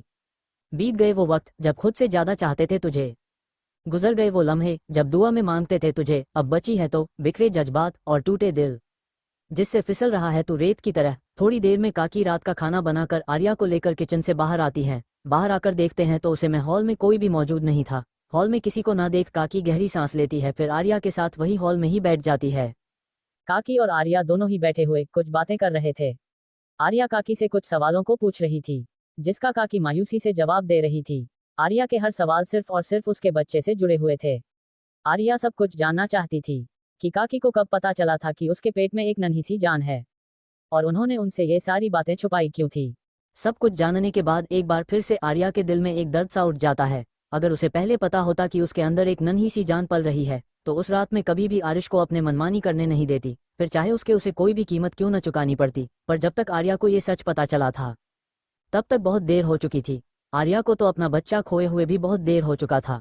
आर्या अब अपनी नम आंखों से सामने की तरफ देखने लगती है। उसकी हिम्मत ही नहीं हो रही थी कि वह काकी की तरह भी देखें। आर्या को इस समय काकी के ऊपर भी गुस्सा आ रहा था, पर वह अपने गुस्से को जाहिर नहीं करना चाहती थी। आर्या को काकी इस बात का गुस्सा आ रहा था कि काकी ने उसे ये सच इतने दिनों तक छुपाए। आर्या जानती थी कि काकी आरिश के खिलाफ कभी नहीं जा सकती है, पर भले ही काकी उस समय वह कन्फर्म नहीं थी, पर एक बार उससे बातें करनी चाहिए थी। एक बार तो उन्हें आर्या को ये बताना ही चाहिए था, पर उन्होंने नहीं बताया। और जब आर्या ने अपने बच्चों को खो दिया तो हॉस्पिटल में इतने दिन रहने के बाद भी आर्या ने कभी भी काकी के मुंह से अपने बच्चों का जिक्र नहीं सुना था। मतलब साफ साफ था कि काकी उसे ये सच बताना ही नहीं चाहती थी। अगर उस दिन वह स्नेह के केबिन में नहीं गई होती तो उसे आज भी यह सच मालूम नहीं होता। काकी की और आर्या दोनों हॉल में अकेली बैठी हुई थी। तभी नैना हॉल में आती हैं और नैना की तरफ देखती हैं। आर्या के सामने वह सीन आता है जब उसने आरिश के सीने पर उन निशानों को देखा था। उसे चीज को याद आते ही आर्या की आंखों में एक अजीब से मोशन आ जाते हैं और वह तुरंत ही नैनो से अपनी नजरें फेर लेती है। इधर नैना चलते हुए आर्या के पास आती हैं और वह वही हॉल में ही बैठ जाती हैं। उसके बाद वह आर्या की तरफ देखते हुए बहुत ही एटीट्यूड में बोली, आर्या मेरे लिए एक कप कॉफी ले आओ ना। नैना के इस बात को सुनकर काकी तुरंत पलटकर आर्या की तरफ देखती हैं, पर आज तो ऐसे रिएक्ट करती जैसे उसने कुछ सुना ही नहीं है। आर्या का ऐसा रिएक्शन देखकर अब काकी भी शांत हो जाती है और वो समझ जाती है कि आर्या नैना की कोई भी बात सुनकर रिएक्ट नहीं करने वाली है। अब काकी शांति से बैठ जाती हैं जैसे उन्होंने भी नैना की कोई बात नहीं सुनी हो। वही नैना आर्या के उस रिएक्शन देखकर गुस्से से अपने दांत के किटकिटात हुए रह जाती है, पर फिर भी वो खुद को शांत दिखाते हुए आर्या की तरफ देखकर फिर से बोली, अरे मैं तुमसे ही बातें कर रही हूँ, क्या तुम मुझे कॉफी लाकर दोगी। इस बार नैना की आवाज थोड़ी तेज थी और इतनी तेज आवाज को सुनकर आर्या एकदम से अपने कान पर हाथ रखकर अजीब सा मुंह बनाते हुए नैना की तरफ देखती है। फिर वह अपनी आंखें रोल करते हुए नैना की तरफ देखते हुए बोली, क्या तुम्हारे हाथ पैर टूट गए हैं? वॉट, क्या बकवास कर रही हो? नैना आर्य के सवाल पर आर्य को घूरते हुए कहते हैं, जब तुम्हारे हाथ पैर सही सलामत है तो खुद जाकर कॉफी ले लो, और अगर बनाने नहीं आता है तो पीने की भी आदत छोड़ दो। मैं तुम्हारी कोई नौकर नहीं हूँ जो मैं तुम्हारी फरमाइश से पूरी करूँ। अगर तुम्हें कॉफी पीने का इतना ही शौक है तो जो तुम्हें इस घर में लेकर आए हैं उन्हीं से जाकर फरमाइश से करो। आर्या नैना को घूर कर देखते हुए अपने दांत पीसते हुए नैना से कहती है। उसे इस पल नैना पर बेहद गुस्सा आ रहा था। उसका मन कर रहा था कि वो नैना की जान ले ले। उसके बाद फिर वह नैना से नजरें फेरे कर सामने की तरफ देखने लगता है। वही आर्या के जवाब को सुनकर नैना का चेहरा काला पड़ चुका था। उसने तो सोचा था कि वह यहाँ पर आकर आर्या से ऐसा कहेगी कि वह उसके लिए काफी बनाकर लाकर दे दे तो आर्या चुपचाप लाकर दे देंगी। इसके बाद वो आर्या को उसकी जगह दिखाएंगी, पर यहाँ तो आर्या किसी और ही मूड में थी।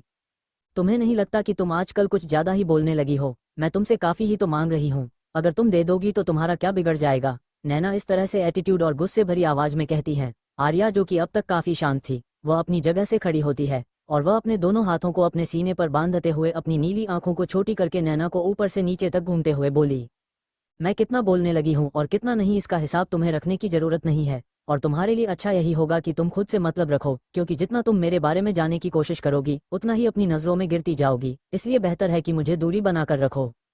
आर्या को अपने सामने इस तरह से खड़ा हुआ देखकर नैना भी गुस्से से अपनी जगह से खड़ी होती है और वह अपनी उंगली आर्या की तरह पॉइंट करते हुए बोली, लगता है तुम अपनी औकात भूल रही हो। तुम भूल रही हो कि इस घर में और उसे आदमी के दिल में तुम्हारी जगह पर मैं हूँ। तो क्या तुम्हें लगता है कि अगर मैं ये बात आरिश से कहूंगी तो वह तुम्हें इतनी आसानी से जाने देगा? वह तुम्हें इस बात की सजा जरूर देगा। अभी नैना अपनी बात कह ही रही थी कि तभी आर्या के चेहरे पर एक मिस्टीरियस से स्माइल आ जाती है और उन्हें नैना को अजीब तरह से ऊपर से नीचे तक देखती हैं। लगता है तुम्हें मेरी बातें उसे दिन समझ में नहीं आई थी। इस घर में तुम मेरी जगह पर हो, पर दुनिया की नजरों में तुम मेरी जगह पर नहीं हो। दुनिया की नजरों में तुम जिस जगह पर हो उस जगह से तुम अच्छी तरह से वाकिफ हो। और रही बात सजा देने की, तो तुम बेखौफ जाकर आरिश को ये सब बता सकती हो। आर्या अपनी बातें पूरी करती हैं और अपनी एक आंख नैना को दबाते हुए अपने चेहरे पर उसके मजाक उड़ाने वाले स्माइल लिए वहां से चल देती है। वही काकी जो कि शांति से दोनों की बातें सुन रही थी, वह आर्या की आखिरी शब्द को सुनकर स्माइल करती हैं और वह भी वहां से चली जाती हैं। अब बच गई थी नैना अकेली। वह क्या सोचकर हॉल में आई थी और क्या हो गया था? वह ये बात तो अच्छी तरह से जानती थी कि वह आरिश के सामने आर्या की शिकायत नहीं कर सकती है। उसने बस आर्या को ये बातें डराने के लिए कही थी, पर आर्या यहाँ डरने की जगह उसे ही धमकी देकर चली गई थी। नैना गुस्से से अपने पैर पटकते हुए अपने दांत पिसते हुए जाते हुए आर्या को देख रही थी। उसे आर्या पर सच में बेहद गुस्सा आ रहा था। नैना का पूरा चेहरे गुस्से से लाल हो गया था। उसके हाथों की मुट्ठियां भी कसी हुई थी। नैना अपने कमरे की तरफ ना जाकर वह डार्क पैलेस से बाहर की तरफ चली जाती है। नैना पैलेस से बाहर आती है और अपनी कर लेकर सीधा वहां से निकल जाती है। इधर नैना के पैलेस से जाने के बाद आरिश घर के अंदर आता है और वह सीधा अपने कमरे की तरफ बढ़ जाता है। थोड़ी देर बाद आरिश कमरे से बाहर आता है। उसने इस समय ब्लैक 3 पीस बिजनेस सूट को कैरी किया हुआ था। पैरों में ब्लैक लेदर शूज और हाथों में ब्लैक डायमंड वॉच थी जो कि काफी रेयर थी। बालों को जेल से सेट किए हुए वह धीरे धीरे चलते हुए सीढ़ियों नीचे आ रहा था। आरिश देखने में बिल्कुल किसी राजा की तरह लग रहा था। उसके पर्सनैलिटी ही उसे रॉयल लुक दे रही थी। उसके चेहरे पर इस समय कोई इमोशन नहीं थी और उसकी वो हरी आंखें जो कि इस समय काफी ज्यादा साइन कर रही थी, वह इस समय सामने की तरफ टिकी हुई थी। वह चलते हुए नीचे आता है और एक नजर आर्या के कमरे की तरफ देखता है जिसका दरवाजा बंद था। बंद दरवाजे की तरफ देखकर आरिश गहरी सांस लेता है और उसके बाद वह सीधा बाहर चला जाता है। बाहर आरिश की कार पहले से ही तैयार थी। आरिश के बाहर आते ही ड्राइवर तुरंत आगे बढ़कर आरिश को दरवाजा खोलता है, जिसके बाद आरिश कार के अंदर बैठते ही कार अपने डेस्टिनी की ओर बढ़ जाती है। आरिश को इतना तैयार होकर बाहर जाते हुए काकी देख चुकी थी और वह समझ चुकी थी कि आरिश आज रात का डिनर बाहर से ही कर आएगा। इसलिए काकी सीधा आर्या के कमरे की तरफ चली जाती हैं, क्योंकि रात के अब 8 बजे बजने वाले थे और चूंकि आर्या को रेस्ट की जरूरत है, इसलिए काकी चाहती थी कि आर्या जल्दी ही खाकर सो जाए, क्योंकि आरिश जिस तरह से तैयार होकर गया था उसे देखकर ही समझ आ रहा था कि आरिश किसी पार्टी में गया है और उसे वहां से लौटने में काफी रात होने वाली है। और काकी को नैना से कोई भी मतलब नहीं था। नैना कब खा रही है, क्या खा रही है, उन्हें उनसे कोई भी मतलब नहीं था। इसलिए कहा कि नैना के बारे में बिना सोचे हैं सीधा आर्या के कमरे में जाती हैं और वह आर्या को लेकर बाहर चली आती हैं। आर्या काकी के साथ बाहर आ रही थी और उसके हर एक कदम के साथ छन छन की आवाज है उसे पूरे हॉल में गूंज रही थी। आर्या को आवाज सुनकर बहुत ही ज्यादा अच्छा लग रहा था। उसे शुरू से ही पायलों का बहुत ही शौक था, पर क्योंकि आरिश की वजह से उसने कभी अपने पैरों में पायलों को जगह नहीं दी थी, लेकिन अब वो उसे पहनना चाहती थी और उसने आज पहनाना भी था, जिसकी वजह से उसे बारिश के डांट भी खाने को मिल चुकी थी, पर फिर भी वो उसे उतारने को तैयार नहीं थी। आर्या काकी के साथ आकर डाइनिंग हॉल में बैठती हैं और वह उनके साथ डिनर करने लगती हैं। थोड़ी ही देर में डिनर करने के बाद काकी आर्या के सर पर प्यार से हाथ फेरते हुए उसे उसके कमरे में जाने को कहती हैं और उसके मेडिसिन लेकर उसे सो जाने को कहती हैं, जिसे बात मानते हुए आर्या भी अपने सिर को हाँ में दिला देती हैं। इधर काकी सारे बर्तनों को समेटकर उसे किचन में लेकर चली आती हैं और वो बर्तनों को धोना शुरू कर देती हैं। इधर आर्या कमरे में आने के बाद सबसे पहले ड्रोवर से अपनी दवाई निकलती है और वह मेडिसिन लेने के बाद थोड़ी देर तक बेड पर बैठ जाती हैं और वह एक बुक निकालकर उसे पढ़ना शुरू कर देती हैं। थोड़ी देर तक बुक पढ़ते पढ़ते ही आर्या को नींद आने लगती है, क्योंकि जो मेडिसिन उसे दी गई थी उसमें से काफ़ी सारे मेडिसिन ऐसे थे जिसके खाने के बाद आर्या को नींद आने लगती थी।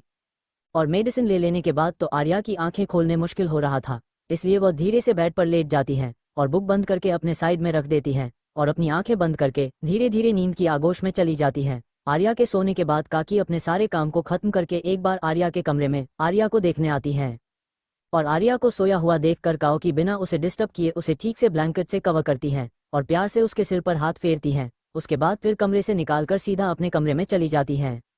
दूसरी तरफ एक होटल रूम नंबर 404। कमरे के अंदर का माहौल काफी ज्यादा सेंसिटिव और अट्रैक्टिव थी। कमरे के अंदर से बहुत ही मदहोशी भरी आवाज गूंज रही थी और उन आवाजों से ही इस बात का अंदाजा लगाया जा सकता था कि कमरे के अंदर का माहौल इस समय क्या होगा। कमरे के अंदर हर तरफ कैंडल्स जले हुए थे और वह कमरे को काफी खूबसूरत लुक दे रहे थे। विंडो खुली हुई थी और विंडो पर लगे कर्टन बाहर की ठंडी हवाओं की वजह से धीरे धीरे लहरा रहे थे। विंडो से आती चांद की रोशनी सीधा बेड पर पड़ रही थी। वही बेड पर दो जिस्म एक दूसरे के आगोश में खोए हुए थे। चांद की रोशनी जैसे ही लड़की के चेहरे पर पड़ती है, उस लड़की के चेहरा साफ साफ दिखना शुरू हो जाता है और ये लड़की कोई और नहीं बल्कि नैना थी। नैना इस समय बेड पर बिना कपड़ों के थी और वही उसके ऊपर एक लड़का था और उन दोनों के ही ऊपर एक पतले से चादर थे। दोनों ही एक दूसरे के आगोश में थी। नैना की आंखें बंद थी और उसके दोनों हाथ उस लड़के के गार्डन में लिपटे हुए थे और उसके मुंह से बहुत ही सैडिक्टिव आवाज निकल रही थी। वही वह लड़का जो कि अपनी गहरी आंखों से नैना को ही देख रहा था। वही नैना के गले पर अपने चेहरे को रखते हुए धीरे से फुसफुसाते हुए बोला, यू लव इट बेबी। उसे लड़के की इस बात को सुनकर नैना, जिसकी आंखें बंद थी, वह एकदम से अपनी आंखें खोलकर सामने उस लड़की की तरफ देखने लगती है। उस लड़के की आंखों में कुछ ऐसा था जिसे देखकर नैना हल्के से स्माइल करने लगती है और वह मुस्कुराते हुए और भी कसकर अपनी बाहों को उसके गले में लपेटते हुए बोली, अलॉट। नैना की बात सुनकर उस लड़के के चेहरे पर भी स्माइल आ जाती है और वह मुस्कुराते हुए नैना के कंधे पर अपने गड़ा देता है। उसके दांत गड़ते ही नैना के मुंह से एक सिस्क निकल जाती है और वह तुरंत उसके छोटे से चेहरे को पकड़कर अपने कंधे से दूर करते हुए वो बोली, बाइट मत करो प्लीज, मुझे लौट कर वापस जाना भी है। अगर किसी की नजर उसे पर पड़ गई तो फिर प्रॉब्लम हो जाएगी। What difference will it make even if someone sees it? Arish already knows about it, and if Arish's wife sees these marks, she will feel that Arish has given you these marks. उसे लड़के के चेहरे पर इस समय evil smile थी। उसे लड़की की बात सुनकर नैना जोर जोर से हंसते हुए बोली, You know why I like you because your thinking is exactly of my standard, Mr. Vaibhav Khurana. Vaibhav Khurana height 6 feet 2 inch, गेहुआ रंग, ग्रे आंखें, सीधी नाक और उसके वो पिंक लिप्स, दिखने में काफी ज्यादा हैंडसम था। वैभव खुराना फैमिली का सबसे छोटा बेटा और आरिश का बैचमेट। वैभव और आरिश दोनों ही एक ही कॉलेज में पढ़ा करते थे और एक ही बैच के स्टूडेंट थे, पर वैभव को हमेशा ही आरिश की एक छोटी चीज जलन से होती थी। वह आरिश से हर एक वो चीज छीन लेना चाहता था जो आरिश को सबसे ज्यादा पसंद हो। और हुआ कुछ यूं ही, नैना जो कि आरिश के पहली पसंद थी, वह आज उसकी बाहों में सो रही थी। उससे ज्यादा और क्या ही हो सकता था, पर इन दोनों का रिलेशनशिप ज्यादा दिन तक आरिश की नजरों से छिपा नहीं रहा था और आरिश आज इन दोनों के ही असलियत जानता था। नैना वैभव के गले में अपनी बहन मोड़ते हुए अपने पैरों को वैभव के कमर में लपेटते हुए उसकी आंखों में देखते हुए बोली, leave Aarish and you give me pleasure. Naina का इतना कहना था कि कमरे में नैना की जोर जोर से सिस्कियां गूंजने लगती है। नैना की सिस्क से वैभव के फोर्स का अंदाजा लगाया जा सकता था। काफी देर तक ये सिलसिला काफी देर तक चलता रहता है। थोड़ी देर बाद वह रिलीफ होकर नैना के बगल में ले जाता है। वही नैना भी अपने थके चेहरे के साथ अपने चेहरे को वैभव की तरफ घुमाकर वह उसकी तरफ देखती है। उसके चेहरे पर एक सेटिस्फैक्शन वाले स्माइल थी। वही वैभव भी नैना को ही देख रहा था। वह मुस्कुराते हुए अपना हाथ बढ़ाकर नैना के बालों को एक किनारे करता है और नैना को अपनी बाहों में भरकर उसके बालों को सहलाने लगता है। अब तक रात के 12 बजे से ज्यादा बज चुके थे। नैना वॉच की तरफ देखती है तो टाइम की तरफ देखकर उसकी आंखें हैरानी से बड़ी हो जाती है और वह एकदम से हड़बड़ाते हुए उठकर बेड पर बैठ जाती हैं। नैना के देखकर वो भी बेड पर बैठता है और वह पीछे से उसके कमर पकड़कर अपने और खींचते हुए नैना की खुली बैक पर होठों को फेरते हुए बोला, क्या हुआ बेबी, तुम इतनी ज्यादा पैनिक क्यों कर रही हो? क्या कोई प्रॉब्लम हो गई है? वैभव का सवाल सुनते ही नैना तुरंत हड़बड़ाते हुए वैभव की तरफ देखती है और वह उसके सीने पर हाथ रखते हुए बोली, बहुत बड़ी प्रॉब्लम हो गई है। मुझे नहीं पता था कि आरिश कहाँ गया है और वह कब तक आएगा और मैं अब तक बाहर हूँ। अगर वह मुझे घर पर नहीं दिखेगा तो ये तो फाइनल है कि उसे पता चल जाएगा कि मैं तुमसे मिलने आई थी। नैना की बात सुनने के बाद वैभव नैना की आंखों में देखता है और कुछ पल खामोश रहने के बाद वह बोला, so what is the problem if he comes to know about it? Vaibhav के इस सवाल को सुनकर अब नैना भी खामोश हो जाती हैं। अब भला वो वैभव को क्या ही बोलकर सफाई देती। नैना वैभव की आंखों में देखती हैं, फिर वह अपने चेहरे को वैभव के सीने से लगाते हुए बोली, आई नो वैभव कि वह हमारे बारे में सब जानता है, पर इस समय मैं उसके साथ रह रही हूँ, तो मुझे इस बात का ध्यान रखना होगा कि मैं उसके नजरों से ज्यादा दूर ना रहूं।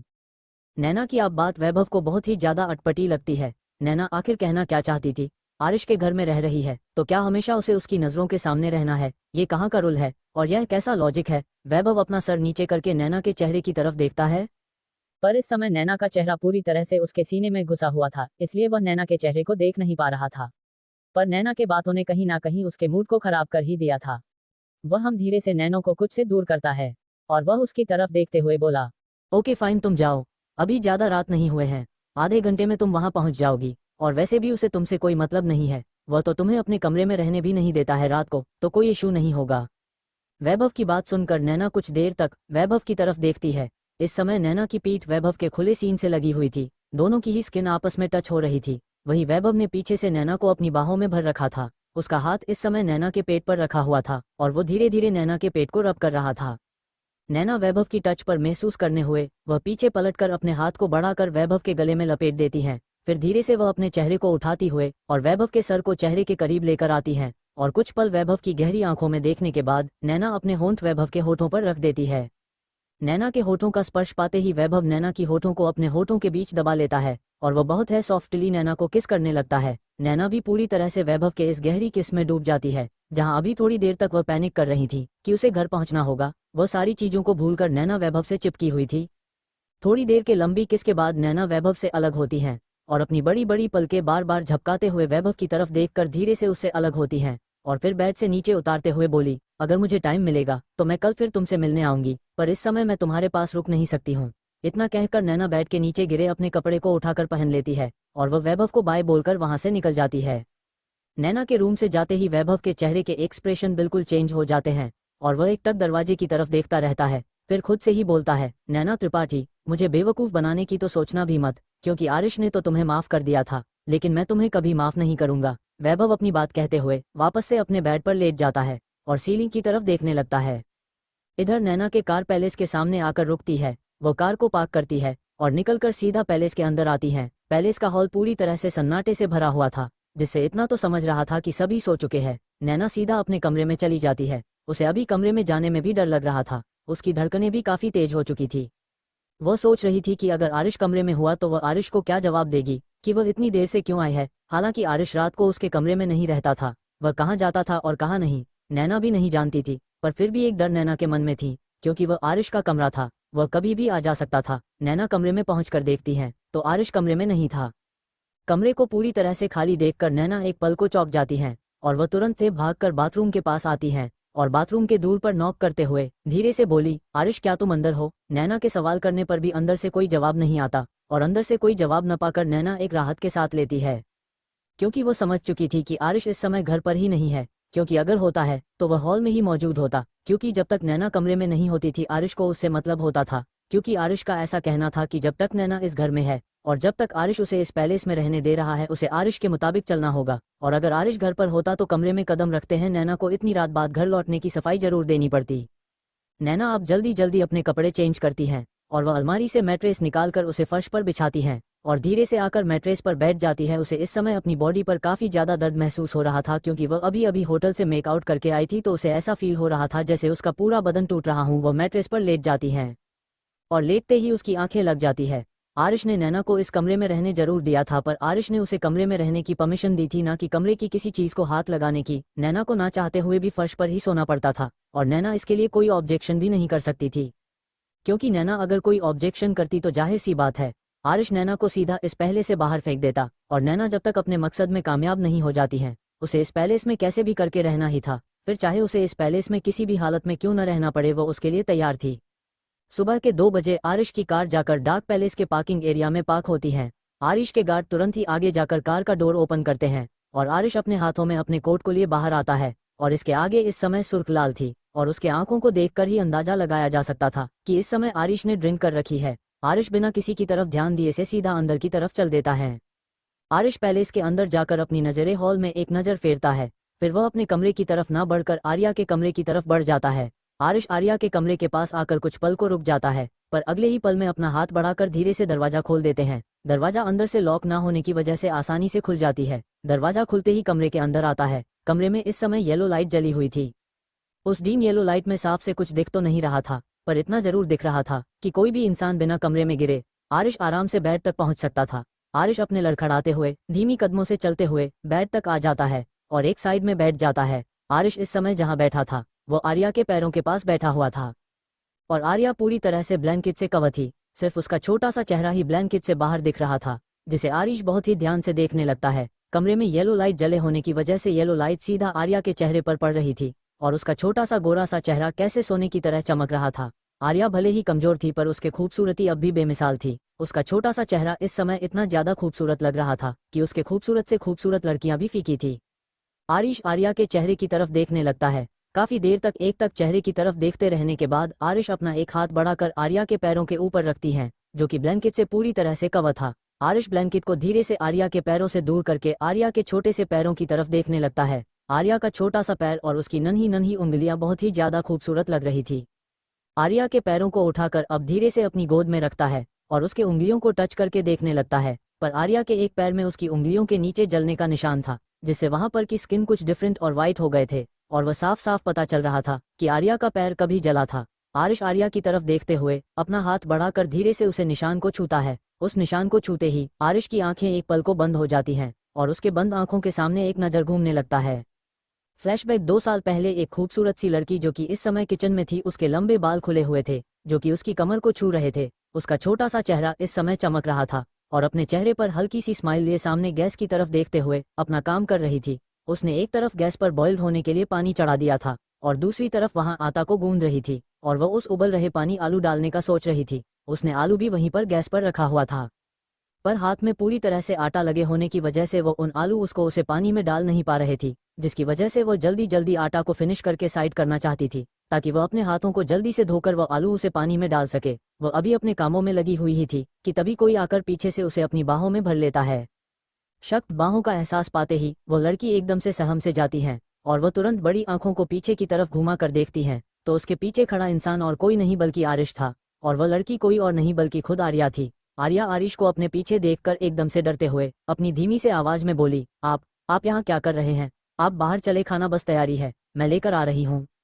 आर्या के ये कहने के बाद भी आरिश उसे नहीं छोड़ता है और उसे अपनी बाहों में लिए हुए अपने होठों को आर्या के गले पर रखकर धीरे धीरे अपने होठों को आर्या के होठों पर फेरने लगता है। आर्या जो कि इस समय काम में बिजी थी वह एकदम से काम जाती है और उसके हाथ से काउंटर पर रखा बाउल छूटकर गिर जाता है और वह सीधा जाकर आरिश की खाली पैर ही किचन में खड़ा था। उसे भारी बाउल के गिरते ही उसके पैरों में एक जोर की चोट लगती है और कसकर उसकी आंखें बंद हो जाती हैं। वही आर्या को तो डर से हालत खराब हो जाती है। उसे नहीं पता था कि अब आरिश उसके साथ आगे क्या करने वाला है। एक छोटी सी छोटी गलती उसके लिए इतनी बड़ी गुनाह हो जाती थी और उसकी सजा की कोई माफी नहीं होती थी। आर्या जानती थी कि छोटी सी छोटी गलती की भी उसे सजा मिलने वाली है। वो अब अपनी डरी और घबराई हुई नजरों से आरिश की तरफ देख रही थी, जिनकी आंखें इस समय बंद थी। आरिश के बंद आंखों की तरफ देखते हुए उसका दिल और भी तेजी से धड़कने लगा था। आरिश के हाथ जो कि आर्या के कमर में लिपटे हुए थे, उसकी पकड़ भी काफी ज्यादा टाइट हो गई थी, जैसे आर्या को अब अपनी कमर में भी दर्द होने लगा था, पर वह आरिश की पकड़ से खुद को छुड़ा नहीं पा रही थी। आरिश कुछ देर तक अपनी आंखें बंद रखता है और वह अपनी आंखें खोलता है। उसकी आंखें इस समय लाल थी। आरिश के लाल आंखों की तरफ देखते हुए आर्या एकदम से घबरा जाती है और वह तुरंत ही पलटकर अपनी पीठ को पीछे के काउंटर से लगाते हुए अपनी डरी हुई नजरों से आरिश की तरफ देखने लगती हैं। वही आरिश जो कि आर्या की तरफ देख रहा था कुछ देर तक खामोशी से देखता है, फिर उसके चेहरे पर एक तिरछी स्माइल आ जाती है और वह मुस्कुराते हुए धीरे से अपने हाथ को आर्या के चेहरे पर फेरता है और उसके बाद वह उसके छोटे से चेहरे की तरफ देखते हुए बोला, लगता है तुम अभी समझी नहीं हो वाइफी, तभी तुम गलतियों पर गलतियां करती ही रहती हो। देखो फिर से तुमने गलतियां कर दी है। आरिश अपनी बात कहते हुए अचानक से ही गैस पर चढ़ा हुआ गर्म पानी का बाउल अपने हाथों से ठोकर मारता है और वह आकर सीधा फर्श पर गिरता है। आरिश पहले ही पीछे हट चुका था और वह पानी सीधा आर्या के पैरों पर पड़ता है। पानी इतना ज्यादा उबला हुआ था कि उसके छोटे से नाजुक से पैरों पर गिरते ही वह अपना निशान छोड़ जाती है। आर्या का छोटा सा पैर एकदम से रेड हो जाता है और वह डर से एकदम से चीख उठती है। उसकी चीख सुनकर काकी भी किचन तक आती है, पर आरिश को किचन में देखकर वह किचन के बाहर ही रुक जाती है। उनकी तो हिम्मत ही नहीं होती है कि वह किचन में आकर आर्या को देखें कि आखिर उसके साथ हुआ क्या है। वही आर्या अपने पैरों को पकड़कर वही फर्श पर बैठ जाती है। पानी इतना ज्यादा गर्म था कि अब वो उसके पैरों पर निशान आ गया था और उससे तो अब फर्श पर खड़ा भी नहीं हुआ जा रहा था। आर्या की तरफ देख रहा था। आर्या की आंखों से बहते आंसुओं की तरफ देखते हुए भी उसे कोई फर्क नहीं पड़ रहा था। वो एकदम इमोशनलेस होकर उसकी तरफ देखे जा रहा था। इधर आर्या से जब दर्द बर्दाश्त नहीं होता है तो वह जोर जोर से रोना शुरू कर देती है, पर उसके रोने का भी आरिश के ऊपर कोई असर नहीं हो रहा था। आरिश बेजान नजरों से उसकी तरफ देखता रहता है, फिर वो मुड़कर वहां से चला जाता है और आर्या अपने पैरों को पकड़े अपने आंसू भरी आंखों से आरिश को किचन से जाता हुआ देखती रहती है। उसे इस समय अपने पैरों में इतना ज्यादा दर्द हो रहा था कि उसकी हिम्मत तक नहीं हो रही थी कि वह अपने पैरों पर खड़ी हो पाए। आरिश के किचन से बाहर जाते ही भागते हुए काकी किचन अंदर आती हैं और सामने का नजारा देखते ही उनका दिल एकदम से दहल उठता है। आर्या का पैर, जो कि कुछ समय तक लाल था, अब उस पर छाले पड़ चुके थे और वह इतने ज्यादा खतरनाक लग रही थी। उसे देखकर ही एहसास हो चुका था कि उसके ऊपर कितना गर्म चीज डाला गया होगा। काकी तुरंत ही भागते हुए आती हैं और वह फर्श पर बैठ जाती हैं, पर जैसे ही वह अपने हाथों को बढ़ाकर आर्या के पैर को छूने की कोशिश करती है, आर्या अपने पैर को पीछे खींच लेती है और काकी के हाथ सीधा जाकर फर्श पर गिरे पानी से टकराता है। उस पानी से टकराते ही काकी एकदम से अपने हाथ पीछे खींच लेती है और हैरानी से आर्या की तरफ देखती है। क्या ये पानी ही आर्या के ऊपर गिरी थी? जब ये गिरने के कुछ देर बाद तक भी इतनी ज्यादा गर्म थी, तो जब ये पानी गिरी होगी तब कितने ज्यादा गर्म होगी। ये सोच सोच कर ही काकी आर्या की तरफ अपनी नाम आंखों से देखने लगती है, क्योंकि उनकी भी आंखों में अब आंसू भर चुके थे।